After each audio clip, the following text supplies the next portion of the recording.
হযরত রাবিয়া বসরীকে একজন ব্যক্তি ডাক দিয়ে বলে, এই রাবিয়া, আমি তোমাকে বিবাহ করব। রাবিয়া বসরী কি বলছিলেন জানেন নাকি? রাবিয়া বসরী ডাক দিয়ে বলে, হ্যাঁ, আমি তোমার সাথে বিবাহ বসবো। অপরতর অন্তরের আম্মা জানেরা খুব খেয়াল করবেন। রাবিয়া বসরী ডাক দিয়ে বলে, হ্যাঁ, আমি তোমার সাথে বিবাহ বসবো, কিন্তু আমার কিছু উত্তর দিতে হবে। যদি দিতে পারো আমি তোমার সাথে বিবাহ বসবো।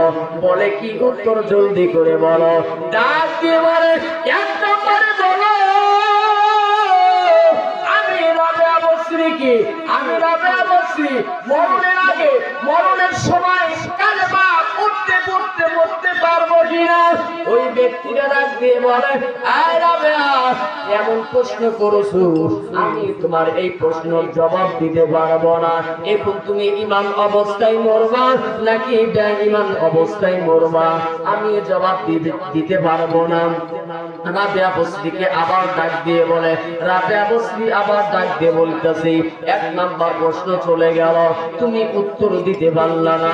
দ্বিতীয় নম্বর প্রশ্ন বলো, ওই কবরের মধ্যে যখন ফেরেশতারা যখন প্রশ্ন শুরু করবে, তোমার রবকে, তোমার দিন কি, তোমার নেতাকে, তোমার নবীকে, আমি রাবিয়া বসরী বলো, ওই কবরের মধ্যে তিনটা প্রশ্নের উত্তর দিতে পারবো নাকি?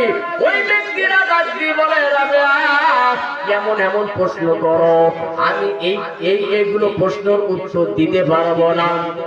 তুমি দিতে পারবা কি পারবা না সেটা তুমি ভালো জানো, আর আল্লাহ তাআলা ভালো জানে।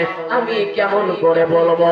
রাবিয়া বসরী আবার ডাক দিয়ে বলে, ভাই, ওই কিয়ামতের ময়দানে বলো, আমি কি রাবিয়া বসরী পুলসিরাত পাড়ি দিতে পারবো কি পারবো না, নাকি আমি পড়ে যাব? ওই ব্যক্তি বলে, রাবিয়া, তুমি পুলসিরাত পাড়ি দিতে পারবা কি পারবা না, আমি বলতে পারবো না। রাবিয়া বসরী আবার ডাক দিয়ে বলে, এরে ভাই বল, কেন আমলনামা কিয়ামতের ময়দানে ডান হাতের মধ্যে থাকবে, বাম হাতের মধ্যে থাকবে? কারো আমলনামার পাল্লাটা ভারী, কারো আবার গুনাহার পাল্লাটা ভারী হবে। একটু তুমি বলিয়া যাও, আমি রাবিয়া বসরীর গুনার পাল্লাটা ভারী হবে নাকি নেকির পাল্লাটা ভারী হবে?